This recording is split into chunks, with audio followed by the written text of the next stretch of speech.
Welcome to Flyover Conservative Podcast with David and 𝗧𝗢𝗓𝗦, where we break down current events and examine culture through the lens of conservative Christian values.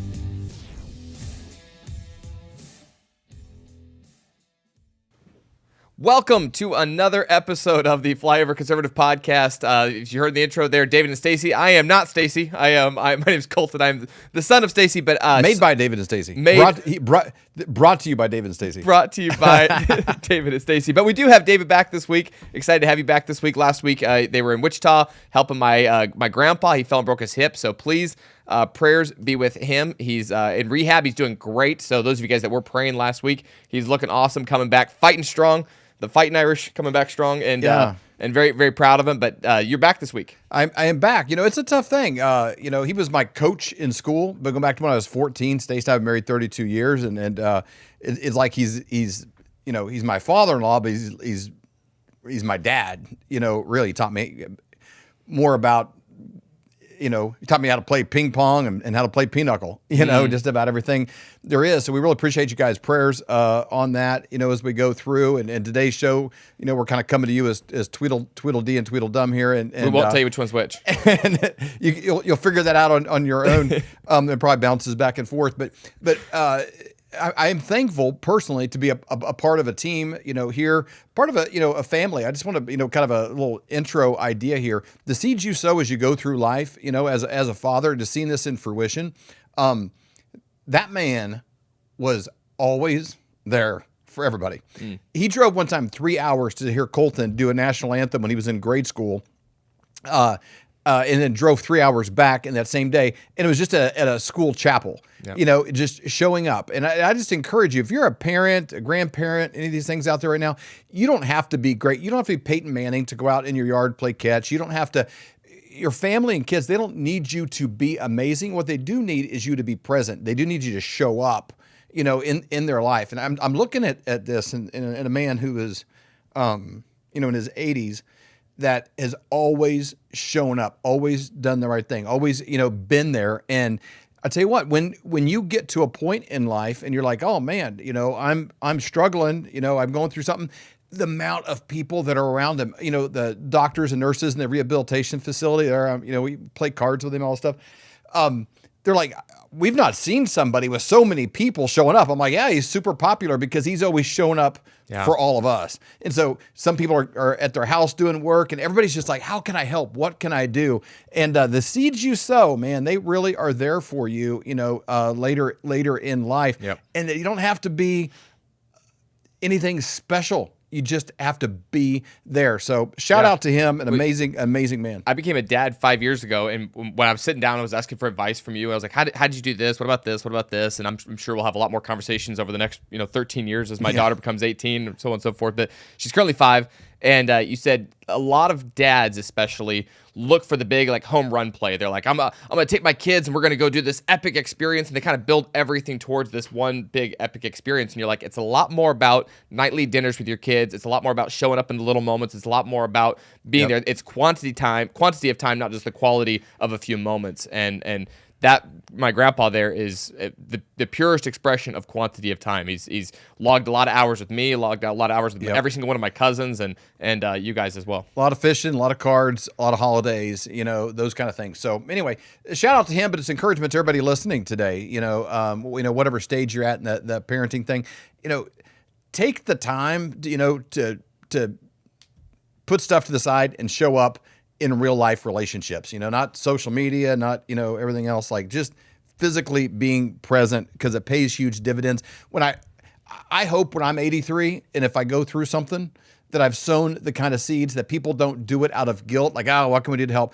They're inspired. Hey, what can we do to do something for him? Because he's never really needed anything. He's, to see him there and, that chair, he's getting, rehabbed on his hip. He's always been the caregiver, the one helping, the one, hey, you're remodeling this kitchen, what can I help you with? Just showing up and adding an extra set of hands. So anyway, shout out to that. Dads are important. He's the man. He's definitely the man. He's a great man. And we got a heck of a show for you today. That was just bonus content. That wasn't even on our sheets. That wasn't even on the script for today. That was just little bonus extra fry. feature. But speaking of great men, Yeah. Well, we're talking about Trump today Yep. and some great things. He just had this fantastic, huge trip to the Middle East and came back absolutely victorious. But we're also talking about some things that have come out about Biden. Obviously, the cancer reports come up. How does that connect to pay less? We'll make that all make Biden's sense. cancer diagnosis and Payless shoes. We're going to tie that together for you today on the Flyover Conservative podcast. And then we have a heck of an economic update coming up today. I just got the list of all of the stuff we're talking about on the economic update, and I could not be more excited about that. But first, today's show is brought to you by another 80-year-old. This guy's 84 years old, and he is a sponsor of the Flyover Conservative show. Go figure. And that is Mr. Chuck Norris. He is 84 years, a whopping 84 years old, and he is still kicking butt, taking names, still roundhouse kicking enemies in the face. You guys can go to chuckdefense.com/fly. They put together a video. How is he 84 years old and still absolutely kicking butt? He says there's a couple things he does every single day. Takes a couple minutes every day to do these things, but he put together this video for you to check out. And then they have this amazing product called Morning Kick over there at Roundhouse Provisions by Chuck Norris. Unbelievable. I actually took mine this morning, drank my Morning Kick. I don't know if you can't really see in my cup, but it's got it in here now. And in full disclosure, I would drink this if they weren't a part of the show, and I was drinking this before they were a part of the show. You got to put these kind of nutrients in your body, and it is a rare blend of it. And if you want to, just kind of a good little hack, good little, I didn't know that. That video is really efficient use of time. Go and check it out, chuckdefense.com/fly. Just go and watch the video and see what you think. Take some notes. You may want to watch it, more than once. It's kind of inspiring. chuckdefense.com/fly. Go there, check out the video. Even if you don't buy the product and you're using the ingredients or finding them in other places, that video will really help you because you want to be doing roundhouse kicks at 84. It's not how long you live, it's how long you can do roundhouse kicks. That is the question. It's not just about what you can do, it's about how well you can do it. And and just that's an important piece. Feeling good, being hostile, agile, mobile, and virile. That's the key. So, anyways, I'm drinking this stuff every day, and I feel amazing. It's better than coffee, better than anything else. I do that with a Kovy Light. That's kind of my move every morning. I take a scoop of Kovy Light and a scoop of Morning Kick, and man, I feel great. So big news over the weekend about Joe Biden, and we're going to kind of get into this a little bit, but I just want to kind of start and frame this with this idea that Biden's health has been a trending topic since 2020. This isn't a new thing, and I'm always shocked when, I'm big on, the NFL draft. I'm more into the NFL, the player personnel side than I am even the games because it's such a fascinating thing with salary caps and all this. Yeah. But NFL teams, it's so fascinating with that profession. Every team has these like researchers on them. They got like former Secret Service kind of guys, that have retired, and then NFL teams are to do background checks on people. They go to the college campuses, they go to the bars where these guys would be. They're asking students, they're looking, they're turning over rocks, they spy on them probably. They do everything because they're spending $30-40 million, on an asset, they're bringing into their team. They're never actually caught off guard like they act when they find out like, oh, this domestic dispute issue. He punched this girl in this thing. We had no idea. We thought he was a choir boy. They know everything. And NFL teams never well, we had no idea. He told us, No, they know everything. And if you're the president of the United States, you're getting a better physical than a high schooler going in for their sports program. It's more than just hey, let me check your pulse and a turn and cough kind of thing. They're doing a full battery test. They're getting a better examination than if you're getting a new life insurance policy. That's pretty advanced. If you ever got a life insurance policy, the stuff they run you through, they're not surprised by the things that he has been going through and is going through. So we're going to kind of break down, though, the presentation. It's not the information, it's how the information's presented. If you've ever been to what's the difference between a high-end restaurant and, a mom and pop maybe, or a Texas Roadhouse? Well, for one, the portions are smaller. Maybe it's a higher quality ingredient, but it's the presentation. They bring it out and there's a little green drizzle across it and a little fig to the side. It's the way the food is presented that makes it like, wow, this is fancy. Wow. At home, my grilled cheese sandwich is just put on the plate, and here they cut it in half and put an avocado on the side. It's the way things are presented that makes all the difference. And the way they present Biden, the way they present information is what we need to break down and evaluate, because it's interesting to look at what's happened, but we have to be educated consumers to realize how are they presenting things in the future. The mainstream media has been proven untrustworthy. Yeah. And it's the way they present things that creates misleading narratives in our country. We've got to learn how to see through the fog of their misinformation and their very elaborate presentations. Man, and thank you, 𝗕𝗓𝗢𝗧. We are feeling strong and healthy today. She said in the Rumble comment here, both of you men look very strong and healthy. I'll receive it. I'll receive it. It's that morning kick. I'm telling you, it's good. It's good stuff. I am doing some push-ups, so I don't know if you can notice. But this officially came out this morning. Wall Street Journal, or not this morning, came out yesterday on the Wall Street Journal. Biden was diagnosed with metastatic prostate cancer. So it is official. Like you're saying, like they've been covering up. I was curious how, like, does this come on really quick? How does this work? And I was doing some research on this. Prostate cancer is the easiest cancer to actually diagnose. When it first starts, it comes on pretty quick. And then you can actually watch it progress into the bone as it metastasizes. The PSA blood test shows the rate of cancer cell growth, and it's most aggressive. Before it becomes metastatic, it's a 5 to 7 year process for that to happen. So it's the easiest to see. It's the easiest cancer to diagnose. It's usually got a lot of signs, a lot of like you said, even a high school physical. If you're going to go get a new life insurance process, before they're going to say we're going to pay hundreds of thousands of dollars in case of death, we're going to make sure do a full health exam. For the president, it's even more intense, and this is a 5 to 7 year process before it becomes metastatic. It is not the kind of thing that just creeps up overnight and all of a sudden it's instantly metastatic. This is a multiple year process. So more than likely, going into his reign of terror, he probably already had this, and it was covered up for a really, really, really long time. Again, Wall Street Journal, metastatic prostate cancer was found in Joe Biden. So, obviously prayers go out to the family, prayers go out to him, And it's been a kind of a good thing seeing the unit, even if they're all faking, it's good to see Trump, Harris, all these people putting out positive messages or prayers with him. Trump did a nice one. Me and Melania are praying for their family, because at the end of the day, they do battle on a position, but none of them want somebody have a diagnosis like this. And it's kind of good, I think, for the American people to see and the good messages. The issue is not with Biden on this thing, in my opinion. The issue is with the media that covered this up, that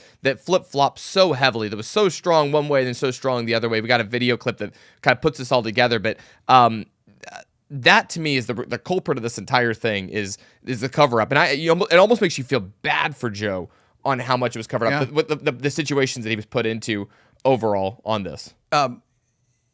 I'm sure anyone in that position is going to be getting checked regularly for every different issue. But let's say there's a J.D. Vance character that was president. He's young, and probably just has less, things, he's bringing to the table.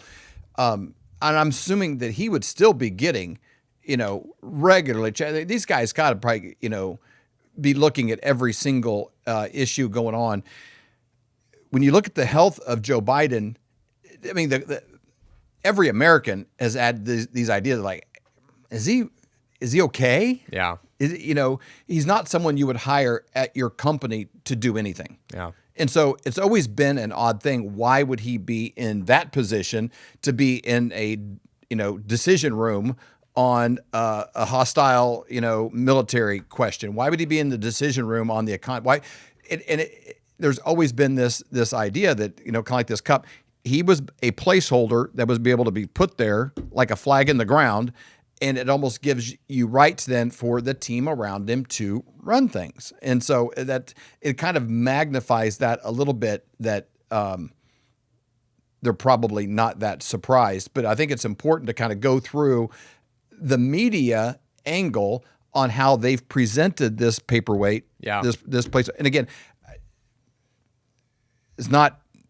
I'm not here to continue to throw, more shade on Joe Biden. If anything, I think he's kind of a victim, maybe a victim of his family, a victim of an establishment that, like, hey, he's kind of the age, trustworthy name recognition we could put there. He'll compete well against, Trump. They do the focus groups on these things. If they're coming out with a new Doritos ad, they run it by people and do focus group ads on it, so it's not like they just presidents of the United States don't just organically grow up and like, oh, this guy worked hard and did it.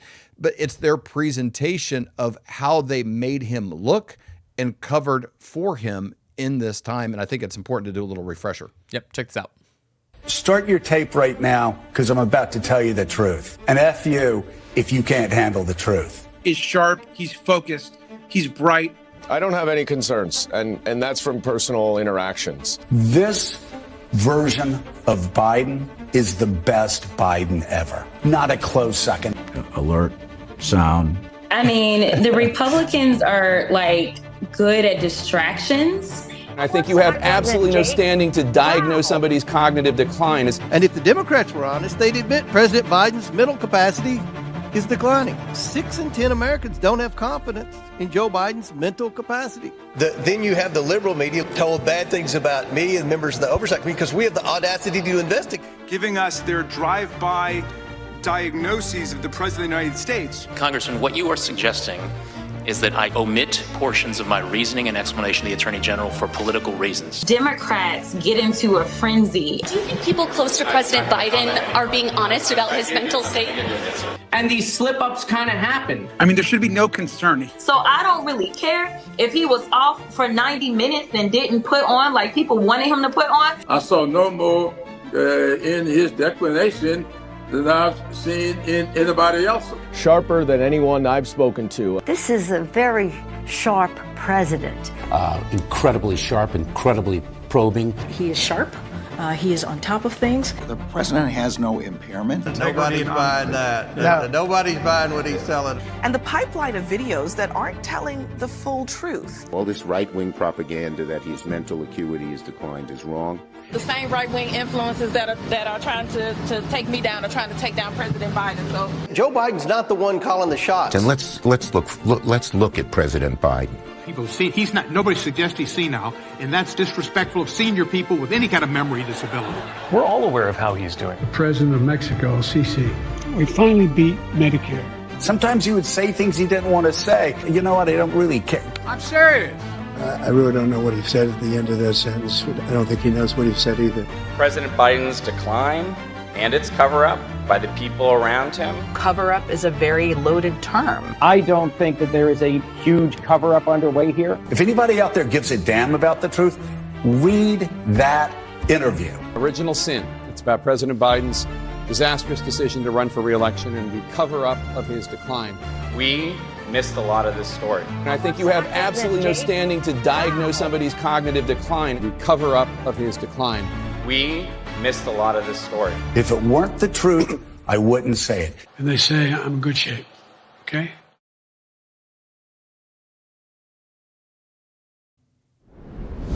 And they say I'm in good shape. Okay, I mean, man, I don't know about you guys as we're watching that. We're both like looking at each other. It was said by you, like these people that are like whoever's covering up. I'm like, you're the one that was covering this up. You're the one. Jake Tapper on both sides of that is just absolutely insane. That you could have the 𝗬𝗢𝗢𝗔𝗬𝗢, the nerve to come out and say the cover up, and you're the one that was doing the cover up for years. That's bonkers to me. I was yelling at the screen during the whole video. And so when you look at this list, the Russia hoax, the Trump,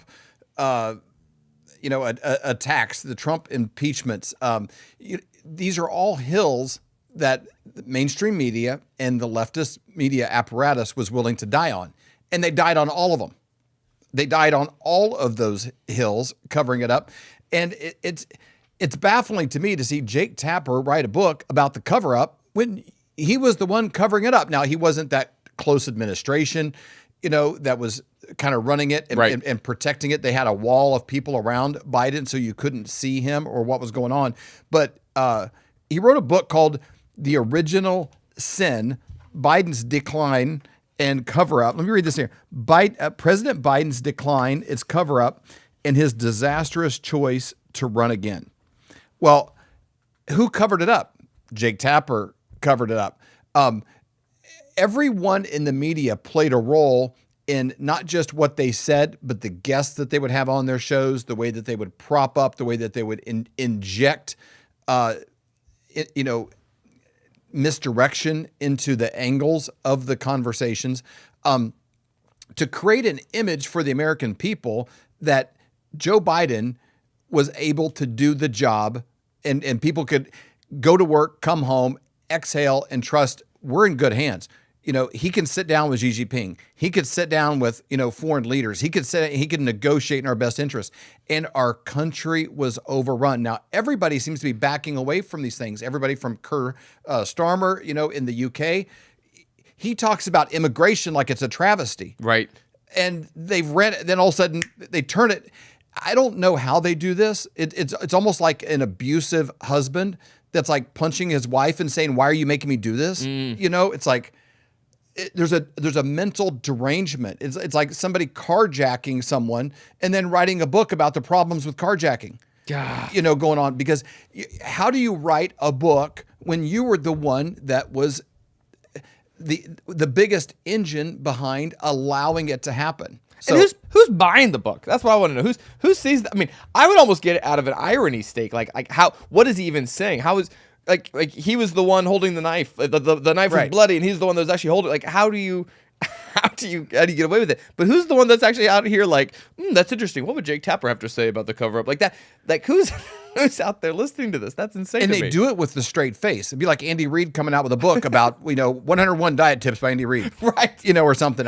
You'd get it because like, what are they like? Your favorite barbecue places in Kansas City? Yeah, it's so ridiculous on its face, but they do it without blinking, and they lean into it every day over a 4-year window. Or the press secretaries would come on there, Jean-Pierre, the last half of that administration, and look in the cameras and say, "This is misinformation." I can't believe these it wasn't deep fakes. What do they call them? Cheap fakes. Cheap fakes, yeah. They're doing cheap fakes on this president to make him look, like he's in decline. We can't keep up with him, behind the scenes. And as press secretary, you are as closely connected. Like it'd be like you and I, like we spend most of our hours working together. We're very close, shoulder to shoulder. Even yesterday on a Sunday, we're still, hanging out, getting lunch together. Like our worlds are very intertwined. If I was that close and was like, I'm struggling to keep up with them, like I would know. I mean, my neighbors may not know if I have BO, but you're gonna know if I have BO. I would know. You're close enough to know. Hey, you smell. We're within 6 feet. It's like you're gonna know. The book thing though reminds me, like Jake Tapper had his book, the original sin, President Biden's decline, his cover up, and his disastrous choice to run again. Michael Knowles wrote a book, and it seems to the same degree of almost a joke to me. He wrote Reasons to Vote for Democrats. Michael Knowles of Daily Wire. The whole book was empty. Yeah. It's just a giant empty book because like it was meant to be a gag. It's meant to be a joke. Like Jake Tapper's book should be opened up and then be like, there's nothing really in it because how do you even have the guts to say that? I'm actually interested. I'd like to, dig into the book a little more because how do you do that? That's a baffling thing. But it's the presentation of information. But at the end of the day, we can bash on mainstream media. We can bash on the handlers that were around Biden that maybe fed them, incorrect, narratives. I obviously think about Alexander Mayorkas, who's in charge of the border. He gave the most passionate. I mean, the toughest thing about meeting with Joe Biden is preparing for it because you got to be sharp to go toe to toe with Joe Biden when you sit down. And you're like, these guys, they should never be allowed to be taken seriously in American circles again. Ever. I don't know how they continue it, but at the end of the day, we can talk about them, but then it does sort of fall to us. Yep. The kind of conversations we have at our dinner tables with friends in the church foyers, the water coolers, the way that we sift through this new environment that no previous people group ever had to deal with. Yep. Where there's so much information, it's manipulated, videos, images. There's never been so much information and so much misinformation there before. We have to be discerning. We need to lean in to say, for godly wisdom to discern what's right and what's wrong, because people naturally can be confused because you want the information. You sort of have a predetermined idea of what you want, and then when somebody feeds it to you and it's presented beautifully, you gobble it up like a fish biting a hook. You want it. We're going to show you a video real quick of an example of the flaw inside of humanity that makes us vulnerable to being told the wrong thing when it's kind of what you want to know, and how your ego gets in the way in the process. It's kind of funny, but check this out. Fake luxury store. Filled it with avant-garde sculptures and displays. We even hired a full team of sales associates. Then we filled all the shelves with Payless shoes and jacked up our prices as much as 1,800%. And finally, we gave it what you might call a fancier name. Welcome to 𝗕𝗏𝗧. 𝗕𝗏𝗧 is just such high quality, high fashion. It's taking your shoe game like up to the next level. It's like very, European, very, upscale. The guests at the 𝗕𝗏𝗧 grand opening party had no idea any of these shoes were from Payless. It looks really well made. I love a heel that's kind of chunky because it means you can like jump up and down, do some backflips maybe. It's a stunner. It's one of those shoes that you're just going to get compliments on over and over again. Elegant, sophisticated, and versatile. For me to experience this as an Italian designer is amazing. I could definitely wear this to like a Met Gala dinner. Just think it's so unique. Yeah. We'll definitely spend $295 on a pump like this. I would pay like $300-400 for these shoes for sure. I'd probably spend about $500 on this. Compliments are great and all, but would these fashionista influencer types open up their wallets for our shoes? We watched from a room backstage as our first customer approached the register. We all celebrated the first sale, but then we witnessed more and more shoes selling. Shoes sold for $250, $400, and even $600. But before any of them left, we let them know the shoes were actually from Payless. What? No way. You've got to be kidding me. Shut up. Are you serious? No. I mean, that's so, as an Italian designer, what? No way. This is crazy. I cannot believe this. That's Jake Tapper. I mean, that right there. No way. I'm going to tell you something right now. I'm going to tell you right now. I'm going to tell you right now. That man is hard to keep up with. And then flip-flop. I mean, the cover-up is just insane. How could they have not told us? Insane. For me, the interesting kind of sociology, experiment in this whole process is why would they be allowed to get away with this? Because everybody says McDonald's is the worst thing in the whole world. Well, for some reason I've never seen one with boarded up windows. So people kind of want bad food. People kind of want to be tricked. You want to be told maybe what you want to hear, and that's a vulnerability that we all need to be aware of. Our almost desire to be tricked if we feel like it's in alignment with what we want to know. Like those guys, they want high-end shoes. I don't know who's paying $400 for shoes and $600 for shoes. Like I don't know. There's a whole separate set of stores that I don't know about probably that I don't have access to, or they don't have here in Missouri. If you're buying $400 shoes, they better be like ostrich skin boots or last a lifetime. I mean, they better be like Duluth, like quality. I'd pay that for a Duluth boot, something that lasts forever. And so Duluths are going to be like $200 for like the best. I don't know what So, but those guys, who they were, created the ability to be tricked because they only fed them what they wanted to hear and led to their ego. Well, conservatives have that vulnerability. This isn't it's not a vulnerability just for a guy that's wearing a choke collar and wants a thick heel. Right. You think would be easy to trick that guy. Everyone has this vulnerability. We all do. We just had the NFL draft. I think every guy that the Chiefs brought in, I'm like, well, this guy is a Hall of Famer. Clearly, this guy is a Hall of Famer. Even the 6th round, you're like, man, that guy's. I mean, he's gonna be a feature ring, all-star for the Chiefs here. It's a steal. How did we get this guy in the 6th round? This guy's like first-round talent. Well, even the Chiefs passed on him 5 times. So there's a reason why we all have this vulnerability, and I think it's up to us moving forward to be very discerning in what we gobble down and how we hold people accountable in the moments. And it applies to President Trump and his administration, it applies to the economy, it applies to our personal relationships. In every area, what allowed this Biden machine to exist is still there.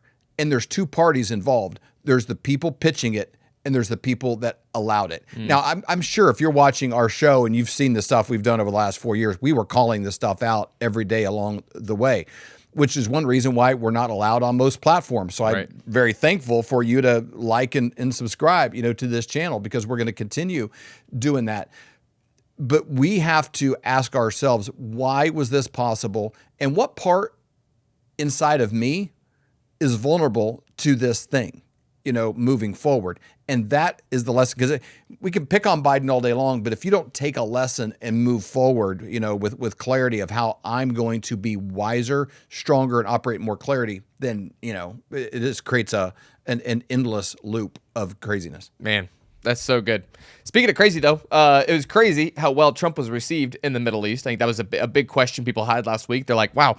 I mean, it felt like every nation was just tripping on itself to roll out not just the red carpet, but the purple carpet, man. They were like, the royal family was like meeting him on the tarmac, and it was just that people were so excited about it. But I would say he came back with the most incredible, victorious lap here, and deserving so. There's a quick little snippet they have of him talking about his trip and kind of recapping it. We'll play that real quick. There's never been anything like it. We're at a level that no country has seen, I don't believe. We have, every time I meet, I usually increase it by about $1 trillion because we get news of another investment. But we're probably in the $12 to $13 trillion range of investments, and you can have a administration go for years and not have anything like that, and not only not that, have less than $8 trillion, and I think we're heading toward the $12 to $13 trillion between projects already announced, mostly announced, but some are going to be announced very shortly, and literally very shortly.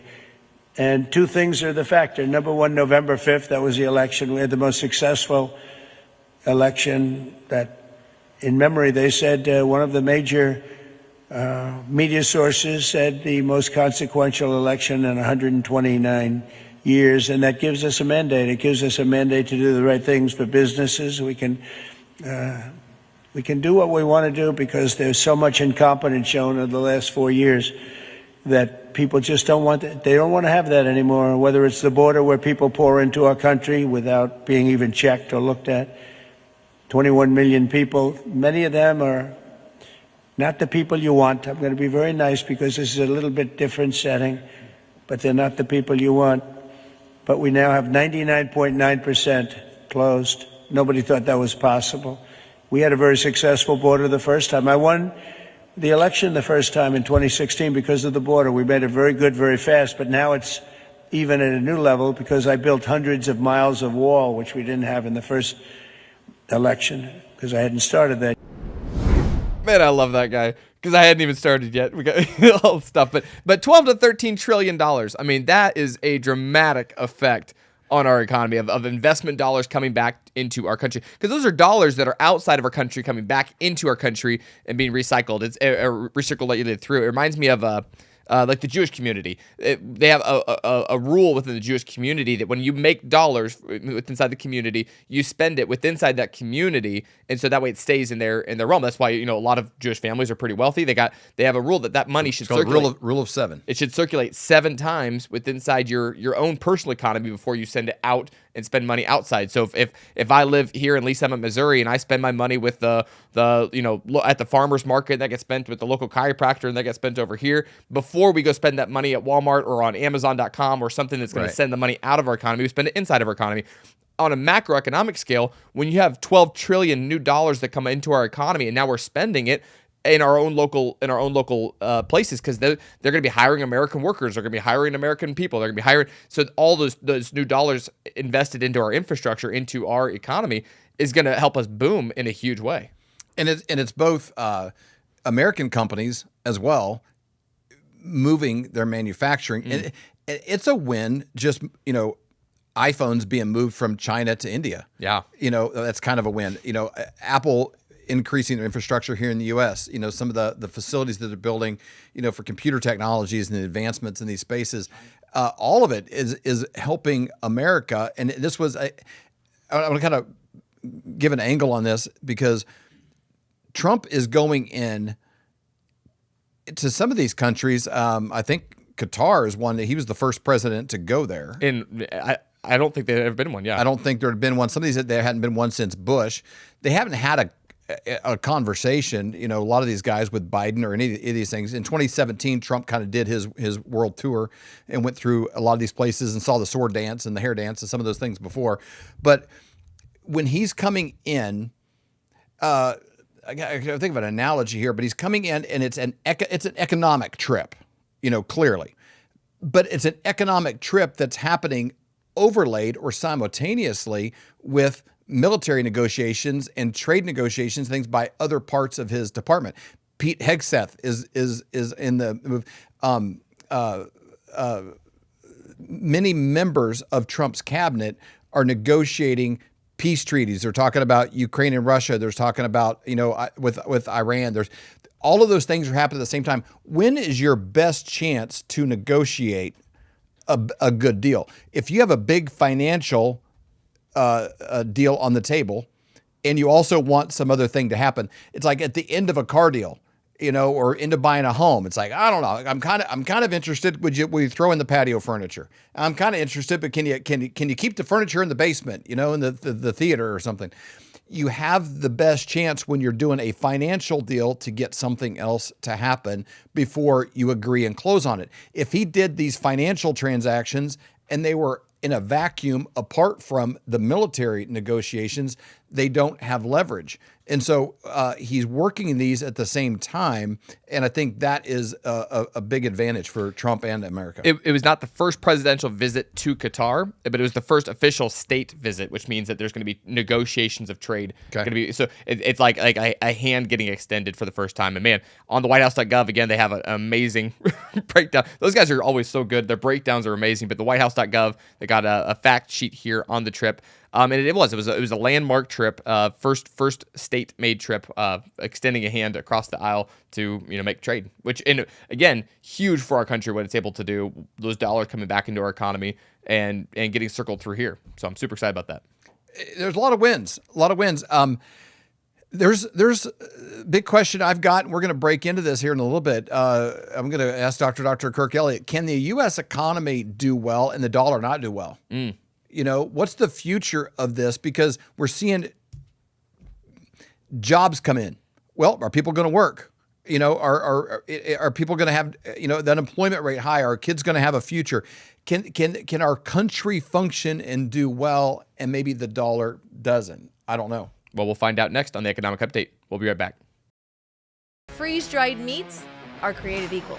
With flyovermeat.com, you get grass-fed, grass-finished beef grown right here in the United States. And it's not full of mRNA technologies and vaccines and things that are going to hurt your family. This ensures you're only going to get the best. Their freeze-drying process locks in the nutrients, so you're getting the same health benefits as you would if it was fresh meat. Each 4-ounce package rehydrates to 1 pound of raw beef that you can cook and turn into your favorite recipes, from chili to tacos to a hamburger, whatever you want. So go to flyovermeat.com. Make sure you use your promo code FLYOVER for your exclusive discount.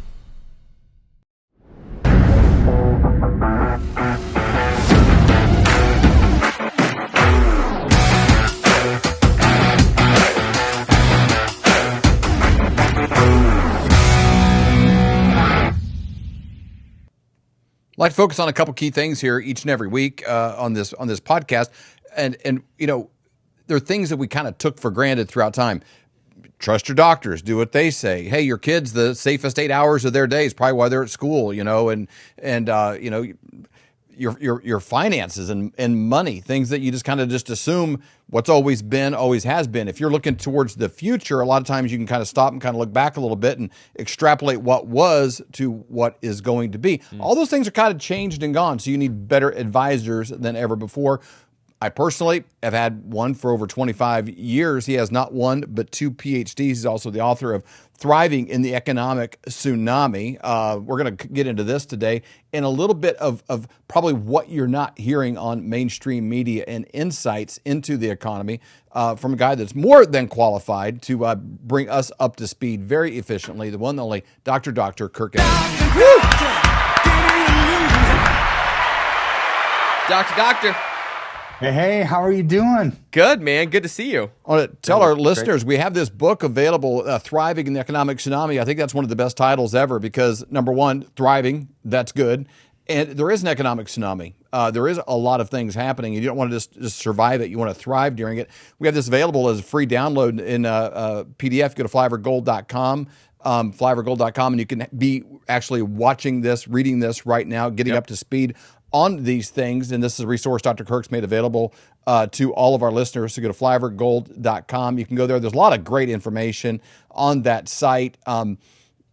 If you want to kind of like lower your fear, lower your stress, and have a little more confidence in what's going on, that link will really help you a ton. Flyovergold.com, and you can download this today and have it for free and get up to speed and set up a free consultation with his team to say, hey, what are my options? How does this world even work? It's kind of crazy. So, Dr. Kirk, it's great to have you. Thank you for all you do for our listeners. You've been guiding us through this, crazy time for, the last 4 years on this show. But us personally, again, I've known you since, we were both babies, basically. And we were. When I had long hair. Yeah. Before you even had a PhD. So I'm so thankful, though, for what you do and what you bring to this, because it's just like, because you got to watch the news or you see things going on. It's like, what do I do? And there's almost like paralysis by analysis for people, and you cut through it. So thank you so much. Oh, you bet. It's my pleasure. And, it was kind of a wild weekend what happened. To me, over the years, David and Colton, we've talked about, different triggers that could actually cause a massive collapse in the U.S. economy, right? Which maybe that's an eruption of a war, or not just like a Silicon Valley bank going down, but like a big one, like one of the big five, whether it's J.P. Morgan or Bank of America or something like that, right? Or one of the other things that we mentioned was a credit downgrade. Yep. The U.S. dollar going from AAA status, blue chip currency throughout the world, which is why we have been the world's reserve currency, to a downgrade. Well, it's like, oh my word, we got a downgrade. Like literally over the weekend, Moody's did its first downgrade of U.S. treasuries like ever. Wow. During COVID, S&P downgraded the U.S., but they're not the major bond rating agency, right? So you're waiting for what is Moody's going to do? What is Moody's going to do? Well, they finally gave us a downgrade from AAA to AA1, which is a big deal, right? Okay. Because to me, we're no longer the place to go around the world for the strongest currency in the world. But what was their rationale? Because of the unsustainable debt. And so isn't this what we've been talking about for years? It's like debt is the Achilles heel of the U.S. economy. It's ultimately going to do us in. Now, thankfully, we have Trump in office who's going to start bringing back revenue streams into America by bringing jobs back. Right. But it's almost like, is it too late? No, it's never too late. But it's too late to not have an interruption in things, right? Because Why would there's a life effect. Why would they have done this now? Like, this seems like odd timing. He's just coming back. He's the reigning champion. He's coming back from the Middle East, $12 trillion deal. Like he's kicking butt, taking names. Like we've had 4 years of Biden where they could have done something like this, where we've watched inflation go crazy. We've watched our borders fall apart. Like this seems like odd timing to me. Why do you think they would have done this now with this new credit rating? I mean, it's a really good question. And to do that, you have to say, well, did Trump add like a ton more debt in the last 120 days? No, that debt was there prior, right? So, but what you're seeing is perception is reality. And to me, as I kind of break it down to its most basic element, it's Trump against the rest of the world. Okay. Right? So you've got the World Economic Forum, the IMF, you've got all these other globalist institutions that don't like what Trump is doing by nationalizing the U.S. economy, by implementing tariffs, and so you get rid of this capitalism and free trade. It's like, what?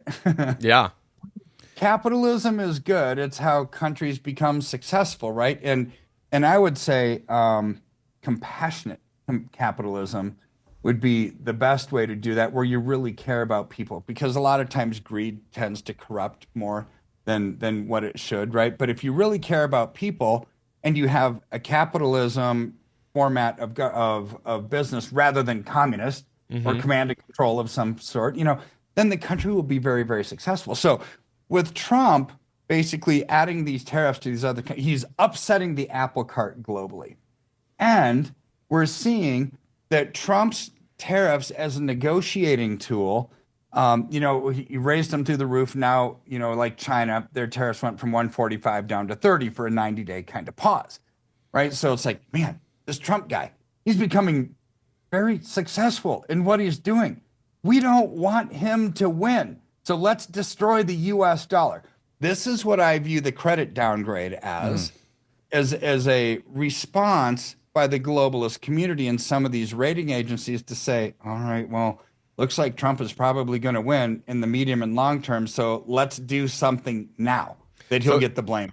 Right. So it was kind of a political play then, kind of this, and it's the narrative we've been watching now for a while. It's globalism versus nationalism, and I would say Trump is like the face of nationalism. You've had Brexit, you've had different movements globally trying to push for a more national movement, but I'd say Trump right now is the face of that national over America first, country first over globalist.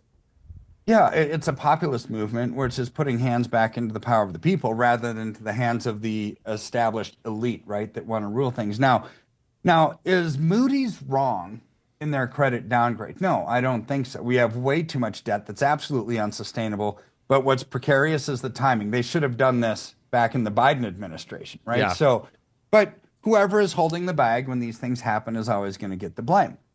Now, Secretary 𝗧𝗢𝗓, our Treasury Secretary, said, this downgrade's a nothing burger. It's a lagging indicator, which he's right. But, and I love 𝗧𝗢𝗓. I really never find anything I disagree with him on, except I kind of disagree with him on this one in the sense of, yes, it's a lagging indicator because the credit downgrade comes because of things that have happened in the past.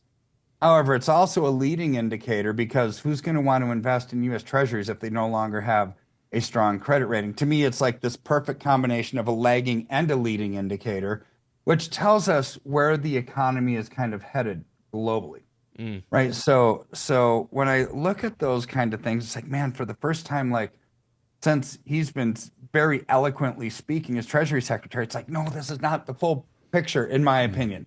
There's more to it. It's also a leading indicator because you've already seen the yield on the 30-year Treasury because of this decision go over 5%. That's a pretty strong fundamental level, which is going to cause people to say, I don't know about this US dollar thing. Let's invest in some other currency, right? So here's where as you look at these kind of things happening, and what's been happening globally in response to a lot of these actions, Eric Trump gave this speech in Toronto over the weekend, kind of talking about the dollar's death, I guess you would say, and why things are the way that they are, right? So to me, what has caused a movement into other assets outside of central bank fiat-based money?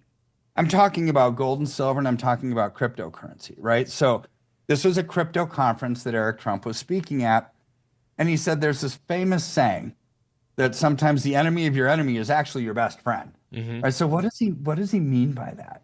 So he has really never done anything wrong, but yet he got deplatformed by the banks. He got debanked. Right. So did Don Jr. So did Trump, right? And so here's where President Trump decides, you know what? I've got to come up with something that's different. So freedom-loving people all over the world don't have to worry about being debanked, right? So what did he do?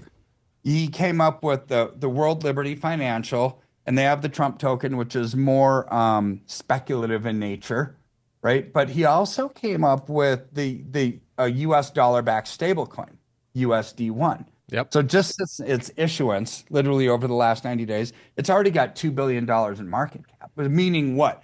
Meaning the rest of the world wants something where they might not be debanked.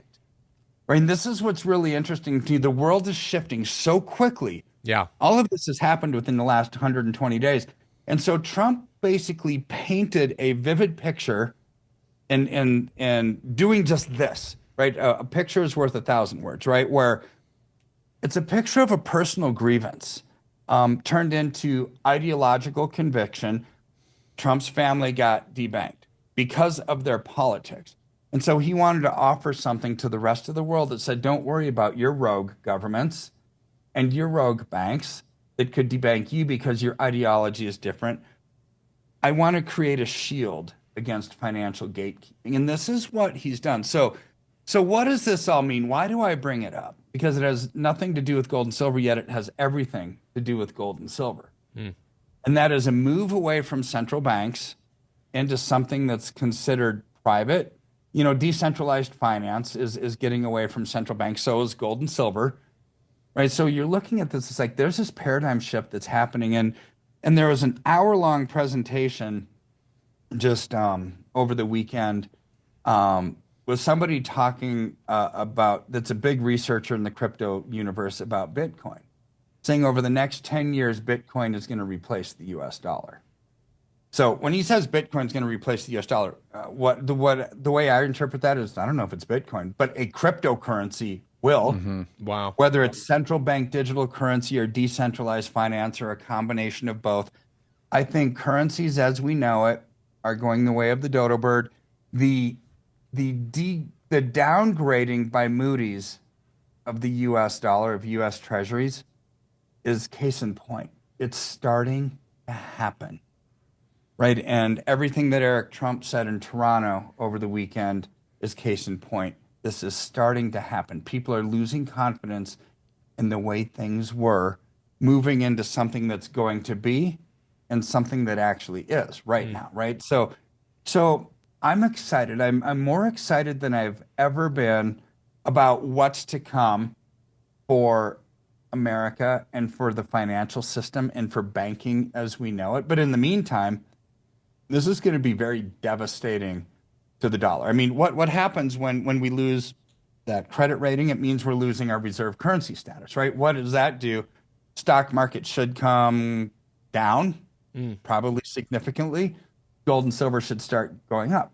So I looked this morning, right before we recorded this, you know, sure enough, Dow Jones Industrial Average down a couple hundred points, silver up 15 cents, gold up like $40, something like that, right? It's actually happening just like it actually should when something of that magnitude happens, right? Wow. So I would expect more of this to come as the globalist agenda, the global banking community really wants to destroy Trump's momentum and traction. Because look what we've seen over the first 120 days. Hasn't even been a long time. What Kirk, we're going to see in the second 120 let me ask you a question. With all the money that's being brought into the United States or also kept here, companies like Apple, you know, reinvesting, you know, in the United States, then you got, almost it seems like just about every nation from, you know, Japan to the Saudis are all making investments into, you know, U.S. manufacturing, U.S. economy, U.S. tech, U.S. AI, you know, infrastructures. Can our economy do well? Can the stock market do well and the dollar do bad? Can America thrive and the dollar dives? Because we've been with Eric many times, you know, dozens of times. We're with him recently with Robert Kiyosaki and Eric Trump. And it's interesting. Those guys go back to, you know, Eric's teenage years and doing hiking trips in Hawaii together and stuff. They're and so I think to understand Eric's mindset a little bit, understand Robert Kiyosaki's, because they're very similar on many things. Eric is very long and positive on cryptocurrency and gold and silver. Yep. But I think kind of negative on the US dollar and its use. So can Trump bring all this investment and money and can America do well and the dollar not do well? Yeah, don't confuse the two. Don't confuse a strong dollar with a strong country. They're two different things, right? So a weak currency just means that your currency is weak relative to other currencies because of the amount of money that's being printed, because of various things, you know, lack of demand for the currency. Well, that only builds up Trump's magnitude of what he's doing, because he wants to be the exporter to the rest of the world. If we have a weak currency, then it makes our exports cheaper everywhere. Well, that's what he wants. He wants to bring jobs back to America. That's what's going to make a strong country, is almost a weak currency, right? To bring these jobs back, to get the world buying everything. So this just plays right into it. Now, what Eric is talking about, I'm very disgruntled. I don't know if that's a good word. I'm not optimistic that the dollar is going to actually survive. But I'm not optimistic that any currency is going to survive. I think we're entering into a new world where it's going to be all digital. And I think we're entering into a new world where you're going to have stable coins backed by precious metals, backed by whatever asset you want. You could have a stable coin backed by real estate. You could have a stable coin backed by, well, like what Trump is doing right now, the US dollar, or any currency. I think a stable coin backed by a currency is going to be a thing of the past 10 years from now. I think people are looking for more authentic, something real. We have a world full of fake food. We have, an obese nation that's malnourished. Like, how could you be obese and malnourished? You got lots of food, but you're malnourished. Because it's just fake. There's no nutrients, in so many things. I think with our currency, it seems like that's kind of the direction. People are like not trusting, and I said it in your introduction, the medical establishment, the school system, so many of these things. And our currency is probably the highest among that people, it's almost slang that it's fake money. Yeah. And people know that. And so moving to a world with just no fiat currencies, well, would be encouraging. Here's two parallels what you just said in one picture here. H, can you put this on the screen? I saw this weekend. Steak and Shake put this out. They put 100% beef tallow and Bitcoin on a ship that they're on as well. I don't think you can get more like you're talking about like real food. Well, beef tallow. I mean, we're going away from Crisco and like fake. Nobody even knows what's in that stuff. To a currency that's decentralized. Like they're like branding is just pulling things together. And these guys are experts at branding. It's just associating two different things that typically wouldn't go together into one thing. So they're trying to associate beef tallow, Bitcoin, and their restaurant all in one thing with a futuristic, going to Mars, meme culture, internet concept, but obviously bent towards conservative, people. So I think this is a fascinating meme that just highlights culture here of how are people feeling about decentralized cryptocurrencies? How are people feeling about where we're at right now? And I think that's a fascinating little discussion. It is fascinating. So Eric Trump is spot on accurate of not being long, so to speak, on the US dollar, but being long on gold and silver and cryptocurrency. Because I think the world is changing so quickly. I would go one step further and say 5 years from now, we don't have national currencies like we do now. I think I think we move into decentralized finance completely on the blockchain. And what the point is, how are you going to compete with that, like the competitive meme? It's like, well, how are you going to compete against other blockchain currencies? What's it going to be backed by? Right? Because people want something that's real. They want something that's of value. Just because we're going digital doesn't discount gold and silver. In fact, it adds to it. Right? Which is why I think we're going digital. You're going to have currencies that are backed by gold and silver, which is why China's allocating into gold like it's nobody's business. Why they want to audit Fort Knox. I think we're going in this direction of tangible backed cryptocurrency is going to be the norm in probably 5 years. That's a really interesting quote. I'm excited to turn that into like a vertical reel later for for social media. But let's take that prediction, Kate. In 5 years, it's all backed by, there's no nationalistic currencies. There's these crypto type coins and stable coins. So this is a question we get all the time. Like the comments are always full of this question right here. If I get silver and everything falls apart, how am I going to use that when I go buy my normal stuff? Like people are like, okay, they're trying to extrapolate this future reality based on the way they currently even exchange currencies. If they have silver today and then it becomes a future where we are trading, coins, and it's easy to see how that would happen. This weekend, I forgot my wallet and I was out and about and I needed to get something, and I forgot I even had my digital thing, and they had this tap to pay thing, and I was like, well, I have my phone. I wonder if that, and I just used my phone, tapped it, and I'm like, that was so easy. It's not a hard leap to see how that could happen. But if somebody has silver today, how would that even help them in the future with a digital type currency? Because silver is about as about as tangible. You got some here. I mean, it's about as tangible of a thing as you can get. You're talking about something that's like on my phone and in the sky and the cloud. Like how do those combine? But they're not going to carry around like a 10-ounce piece of bouillon like this, Cutting it up at the store. I got 1 ounce here for you. Yeah, they're not measuring stuff out. It's a good question that I get often as well. So in the investing world, 5 years is like an eternity, right? So we'll probably be out of silver within the next 12 to 18 months, lock in the profits. And it's during these times of transition, turmoil, change, turbulence, chaos, everything that we're seeing, that precious metals really explode, right? So number one is we lock in our profits and go into whatever the next trend is. Number two, what if the trend is to have digital currency that has tangible backing, gold or silver, and you actually own the backing of the digital currency? It's going to continue to go up. You can't back something if it doesn't exist, right? So I think there's going to be this parallel economy. It's like, well, yeah, I own the backing. Like if you had real estate backing a token, and you own the real estate, well, you're owning the backing. You're not owning the currency, so to speak, which can have exchange rate risk and political risk and a lot of stuff. You're owning the backing, which gets rid of counterparty risk. So either way, I think we're moving in this direction of tangible backed species of some sort of cryptocurrency.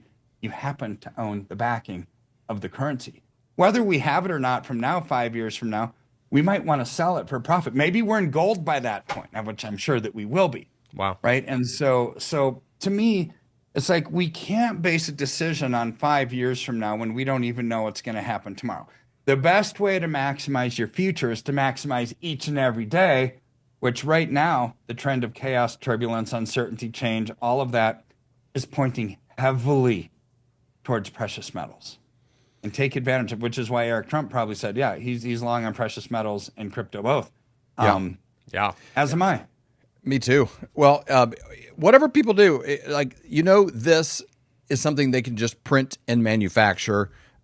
Silver is make it real simple. You can't just 3D print this. Right. It's a thing that has to be mined. It's controlled, which was kind of the original hope for Bitcoin.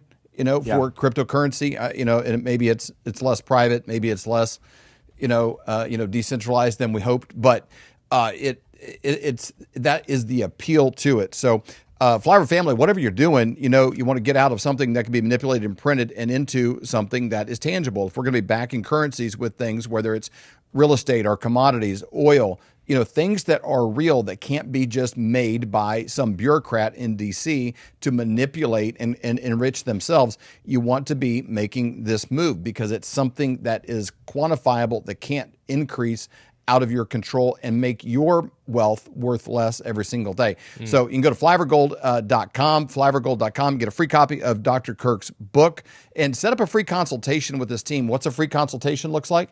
It looks like sitting down, weighing out your options, seeing, hey, what can I do? I have an IRA, I have cash, I want to do this, I want to do that. I couldn't answer those questions for you, but his team can walk you through that, and they make all of the dot and I's, cross and T's very simple and easy. And then better yet, in the future, if you want to make a change and silver skyrockets, you want to ratio trade it back into gold, all those things are available to you, and they walk you through it in the most stress-free way possible. So again, go to flyovergold.com, check out this book, download that, share it with your friends and people that have access to that, and go to bed at night, put your head on the pillow and exhale and feel good about it. That's good. Dr. Kirk, thank you for your time. Thanks for being on here with us. Thanks for all that you do. I don't know how you keep up with all this. It's crazy.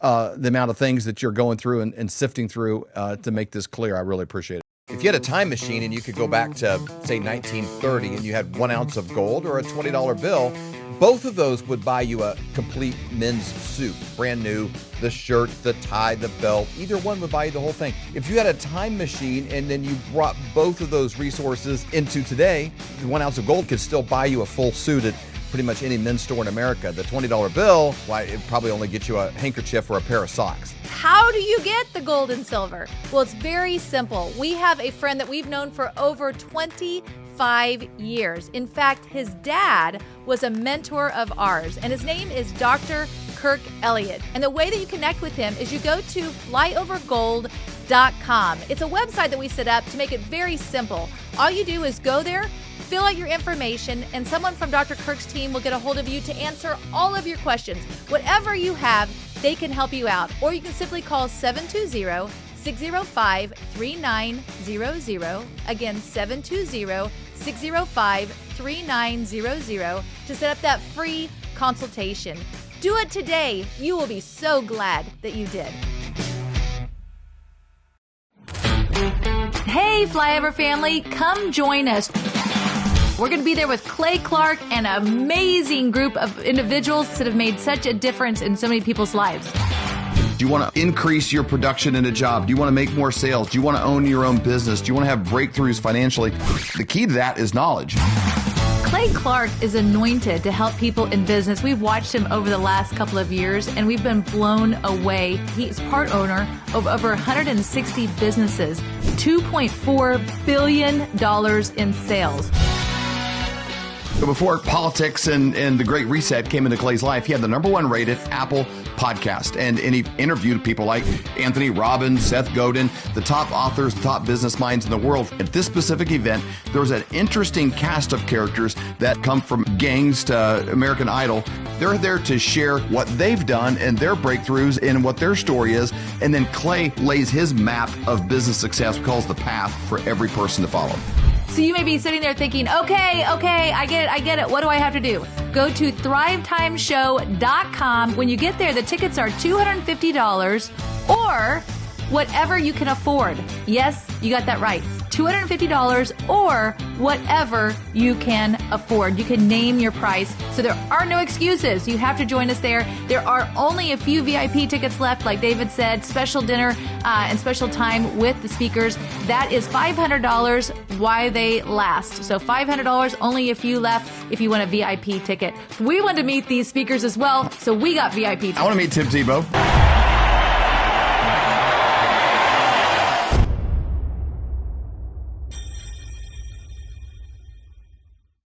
Hello, everyone. I'm excited to announce the next generation of energy drinks, Rev7.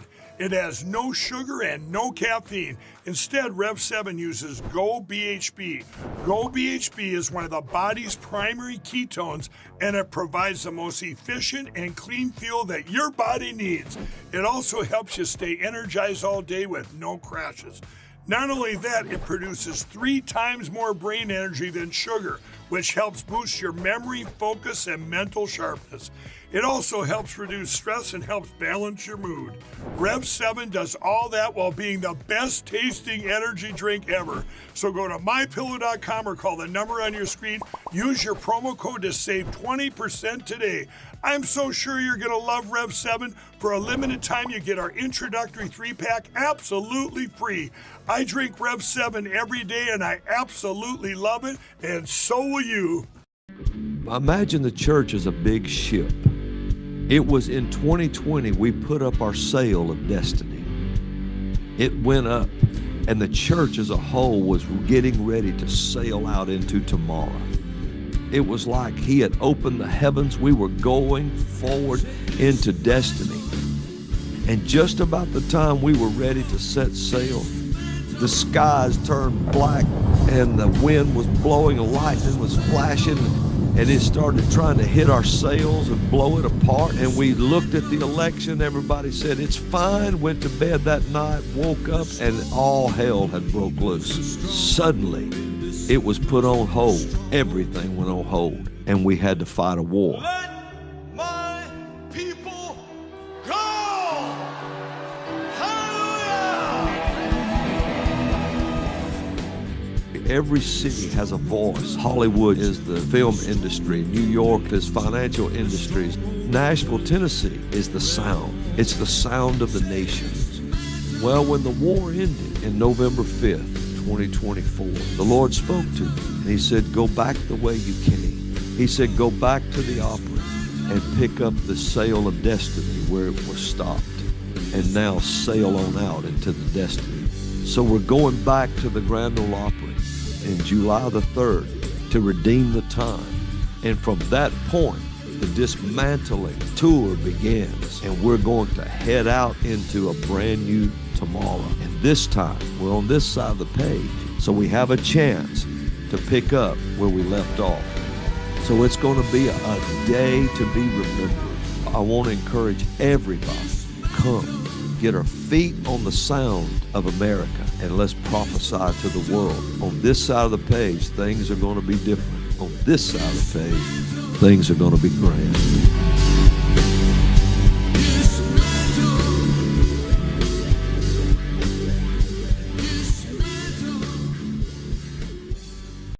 What chemicals in cosmetics cause hair loss? And I find this medical article on 5 ingredients that are added to cosmetics that are known to kill hair follicles and make you lose your hair. And all of them were in my kids' shampoo and conditioners that they thought were healthy versions of shampoos and conditioners, better than Pantene, Head & Shoulders, whatever, that looked more clean and organic or healthier. And all 5 of those chemicals were in there, and I was like, oh my goodness, okay, stop these. I'm just gonna give you one tip. If you care about keeping your hair, most shampoos and conditioners have a chemical in them called dimethicone. Dimethicone actually kills hair follicles and makes you lose your hair. So if you don't wanna become a slave to Rogaine, or you don't wanna have to have plugs put in your head in the future because you're losing your hair, just know there's chemicals that the industry is aware they're adding to your cosmetics that are creating really horrific problems for people. What's the thing that can change their kitchen that's going to have a dramatic effect on their life? There's so many, but the first one that comes to mind that we were talking about earlier is the microwave. So many people have a microwave, and it disrupts the food. It disrupts our chemical composition when we eat that food. And we did an experiment one time where we had a microwave. It was in a closet in the garage, and I had some other things stored there, kind of close, maybe about 6 feet away, some seeds and things. None of those seeds would sprout and use that microwave. So even off, it was irradiating. We had a meter, we tested it. It is pegged all the time. It's so dangerous. So there's so many other ways you can use your kitchen and heat up food without using a microwave. And when you learn all the details of what it's doing to the body, you're never going to want to use it again.